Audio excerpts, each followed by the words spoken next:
আজকের দিনটা আমাদের গল্পের সবচেয়ে সুন্দর অধ্যায়গুলোর একটি। হাতটি যেমন ধরেছিলে প্রথম দিন, আজও ঠিক তেমনিই পাশে থেকো সারা জীবন। সো হ্যালো এভরিওয়ান, আসসালামু আলাইকুম। দিস ইজ হাবিবা ফ্রম হাইভাস ব্লগ। জি, আজকে আমার ম্যারেজ ডে আর অ্যানিভার্সারি। তো মন চাচ্ছিল হাতকে মেহেদি রঙে রাঙাতে, তাই দুটো মেহেদি এনে মেহেদি আর্টিস্ট দিয়ে বাসায় বসেই মনের মাধুরী মিশিয়ে দু হাত ভরে একটু হাতে মেহেদি দিয়ে নিয়েছিলাম। গত এই ঈদে মন চাচ্ছিল যে হাতে মেহেদি দেই, আবার ভাবলাম যে না থাক, সামনে তো আমার অ্যানিভার্সারি, তো এখন মেহেদি দিব না, অ্যানিভার্সারির একদিন আগেই আমি মেহেদি দিব। এই যে সম্পর্ক এক একজনের সাথে এক এক রকম। এই যে কারো আমি ওয়াইফ, কারো মা, কারো বা বোন, কারো মেয়ে, বা কারো সবচেয়ে ভালো কাছের ফ্রেন্ড বা ভালো কাজিন। এই যে হাজব্যান্ডের নামটি লিখতে ভুলিনি, যেমনটা বিয়ের আগের দিন তার নাম লিখেছিলাম হাতে। আমার মেয়েকে আমি সবচেয়ে বেশি ভালোবাসি, সব ব্লগেই আমি এই কথাটা বলি। সে আস্তে আস্তে মোবাইল চেনা শুরু করেছে, সাথে টেলিভিশন দেখলেও এখন প্রায় বুঝে। মনে হচ্ছিল যে আমি আমার মেয়ের নাম কেন হাতে লিখব না, ওর নামটাই আমি আগে লিখেছিলাম, হিদায়া রোজ হিমা আমার মেয়ের নাম। তো যাই হোক, এত শখ করে এত সময় ম্যানেজ করে হাতে যেহেতু মেহেদি দিয়েছি, তো রঙটা কোনোভাবে যাতে নষ্ট না হয়ে যায় সেজন্য একটু গ্লোভস আনিয়ে নিয়েছিলাম। এখন চুলে শ্যাম্পু করি বা টুকটাক যাই কাজ করি না কেন, হাতের মেহেদিটার কালারটা যাতে ঠিক থাকে, নষ্ট না হয়। এই যে আমি ভয়েস ওভার করছি, এই যে আমার মেয়ে আমার পাশে ঘুমিয়ে আছে, তাই আমি একটু আস্তে আস্তে করেই কথা বলছি আপনাদের সাথে। ভাবলাম যে সেই বিয়ের দিনের ফিলটা কিভাবে ফিরে পাওয়া যায়। সেদিনটা আসলে সব মেয়েদের জীবনেই খুব রঙিন সময়, ভুলতে পারার মতো না। আমার ক্ষেত্রেও ঠিক তেমনি। আমি আমার হাজব্যান্ডকে সারপ্রাইজ দেওয়ার জন্য ভাবলাম যে আমি সুন্দর করে আমার রুমটাকে একটু রিডেকোর করি, যেমনটা বিয়ের দিন বাসরাত সুন্দর করে সাজিয়েছিলাম, তেমনি কাঁচা ফুল ম্যানেজ করতে বলেছিলাম, যারা রুম সুন্দর করে সাজায় ফুল দিয়ে বা আর্টিফিশিয়াল ফুল দিয়েও সাজায়, কিন্তু আর্টিফিশিয়াল ফুলে কোনো স্মেল নেই। আমি যেভাবে তাদেরকে বলেছিলাম ঠিক সেভাবেই তারা আমার রুমটা আমাকে সাজিয়ে দিয়েছে। এই তো আমি আমার বেডশিট বলুন সব কিছু আমি একটু কনজাস্ট করে সাজানোর চেষ্টা করেছি, কিন্তু আমার হাজব্যান্ড জানে না, এতটুকু আমি তার জন্য সারপ্রাইজ হিসেবে রেখেছি। এই ব্লাউজটা আমার অনেক পছন্দ, এটা আমার অ্যানিভার্সারির জন্য আমাকে আগেই পাঠিয়ে দিয়েছে আমার হাজব্যান্ড। আর হচ্ছে এই লেসটা আমি নিউ মার্কেট থেকে অনেক কষ্ট করে ম্যানেজ করেছি। আমি যেহেতু এখন শপিং মলে যেতেই পারি না আমার মেয়েকে রেখে, তো এটা আমি আমাদের ড্রাইভারকে দিয়ে আনিয়েছিলাম। তাকে একটা স্যাম্পল দেখিয়ে দিয়েছিলাম ভিডিও কলে, সে আমাকে এনে দিয়েছিল, সেজন্য তাকে অনেক থ্যাঙ্কস। আমার এই ব্লাউজটা আমার অনেক বেশি পছন্দ। আমার অনেক ব্লাউজ আছে, কিন্তু এরকম গর্জিয়াস ব্লাউজ আমি এর আগে বানাইনি। এটা ছিল একটা ইন্ডিয়ান সিল্ক শাড়ি, গাদোয়াল টাইপের শাড়ি, কিছুটা কাতান কিছুটা গাদোয়াল টাইপের, পুরো কাতানো না। এই শাড়িটা আমার অসম্ভব পছন্দ। ভাবলাম যে আমি একা কেন সাজবো, আমার মেয়ের জন্য একটা ড্রেস আমি নিয়েছিলাম নতুন। ভাবলাম যে মা মেয়ে সুন্দর করে সেজে গুজে থাকবো। ওর পাপা জানেই না যে আজকে আমরা তার জন্য ছোটোখাটো সারপ্রাইজ রেখেছি। আমার ব্লগের কোনো অংশ যদি আপনাদের একটু ভালো লেগে থাকে বা আমার কোনো কথা যদি আপনাদের একটু মন ছুঁয়ে যায়, তাহলে আপনারা প্লিজ আমার চ্যানেলটিকে লাইক দিতে পারেন, বা আমার নতুন বন্ধু হয়ে থাকলে সাবস্ক্রাইব করে পাশে থাকতে পারবেন। এই যে বারান্দায় এখানে দাঁড়িয়েছিলাম, তখন দেখলাম যে অনেক বাচ্চারা খেলাধুলা করছে। তখন আমার মেয়েটা না ঘুমোচ্ছিল।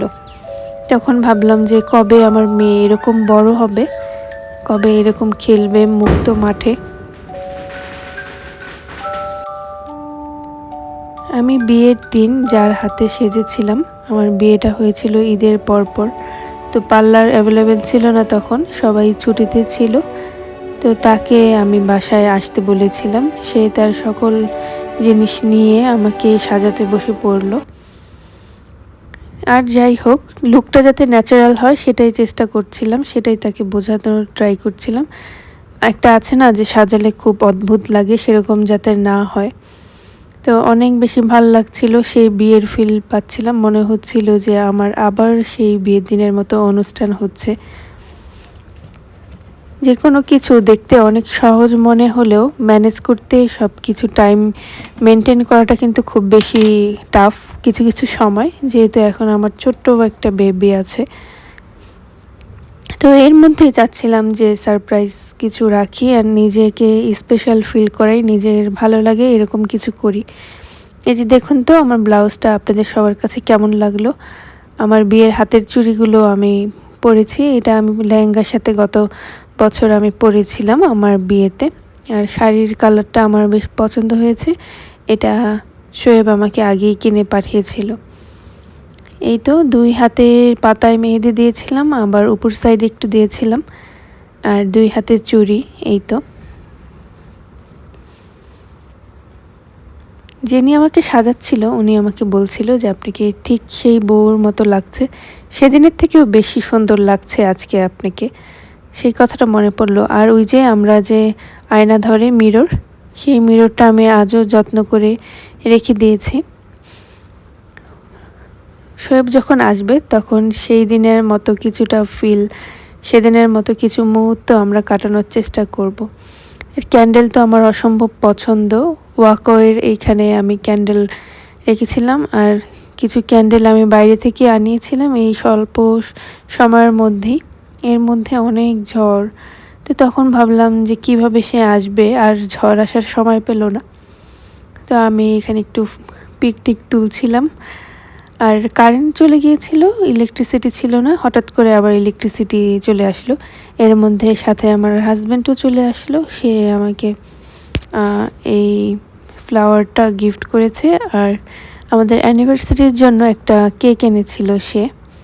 এছাড়াও আমার জন্য একটা সারপ্রাইজ গিফট ছিল, সেটা আমি আপনাদের সাথে নেক্সট ব্লগে শেয়ার করব। আমরা এত এক্সাইটেড ছিলাম, দেখুন আমরা মোমবাতিতে ফু না দিয়েই, আগুন না নিভেই কেক কাটা শুরু করে দিয়েছি। আসলে ভালো কিছু সবারই ভালো লাগে, সবাই চায় স্পেশাল কিছু বা সারপ্রাইজ হতে। সে খুব খুশি হয়েছিল, আর সে বেশি খুশি হয়েছিল আমাকে দেখে, যখন দেখলো যে আমি সেই প্রথম দিনের বিয়ের রাতের মতো সুন্দর করে সেজে টেজে তার জন্য ওয়েট করছিলাম। আর এটা আমাদের অ্যানিভার্সারি কেক। তো এই ছিল, কিন্তু পরের দিন ভাবলাম যে না, একটু কোথাও ঘুরতে যাই, অনেক দিন কোথাও যাওয়া হয় না। তো একটা রিসোর্টে চলে গিয়েছিলাম, গাজীপুরের খুব কাছাকাছি একটা রিসোর্ট। এখানে যে আমার বেশ ভালো লাগছিল। সাথে করে আমি আমার আম্মুকে নিয়ে এসেছিলাম। ভাবলাম যে আমার আম্মু তো সারাদিন বাসায় থাকে, তার তো ঘুরতে যাওয়ার মতো সুযোগ হয় না আমার মতো। কিন্তু যখন বিয়ের আগে ভার্সিটিতে যাওয়া আসা করতাম তখন তো প্রায় বের হওয়া হতো, ক্লাস করতে যেতাম আসতাম। এই তো আমার হাজব্যান্ড চলে আসছে, এখানে রুম বুক করা হয়েছে, আমরা উপরের ফ্লোরে থাকবো।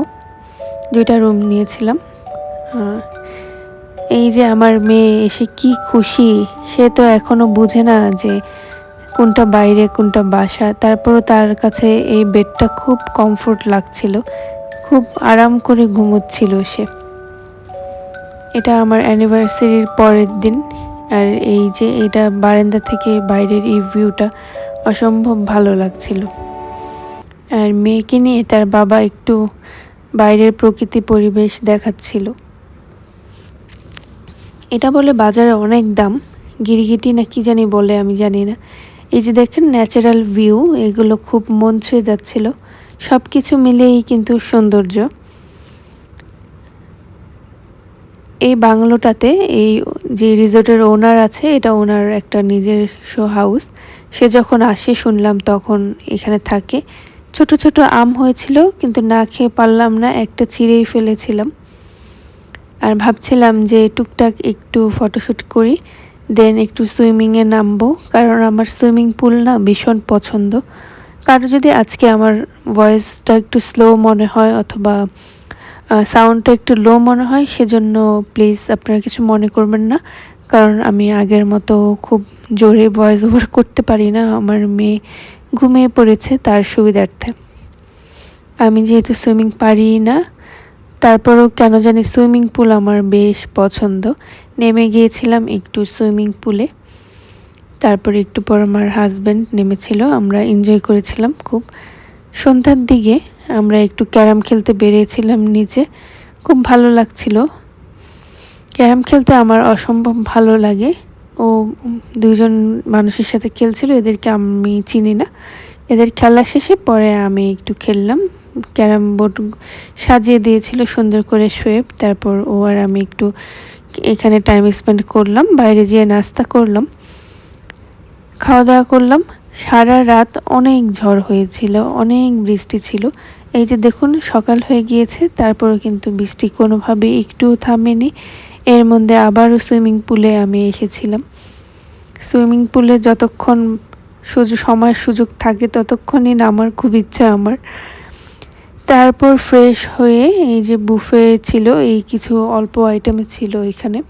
তারপরও খাবারটা কিন্তু বেশ টেস্ট ছিল, কারণ তারা মাটির চুলায় রান্না করে, রেগুলার চুলায় রান্না করে না। ডিম খেতে যেহেতু আমার অসম্ভব ভালো লাগে, এখানে সকল ব্রেকফাস্ট করে দেন একটু দোলনায় টাইম স্পেন্ড করছিলাম। আর আমার হাজব্যান্ড আমাকে একটু আস্তে আস্তে দোলাচ্ছিল দোলনায়, আমিও বলে ছোট এখনো।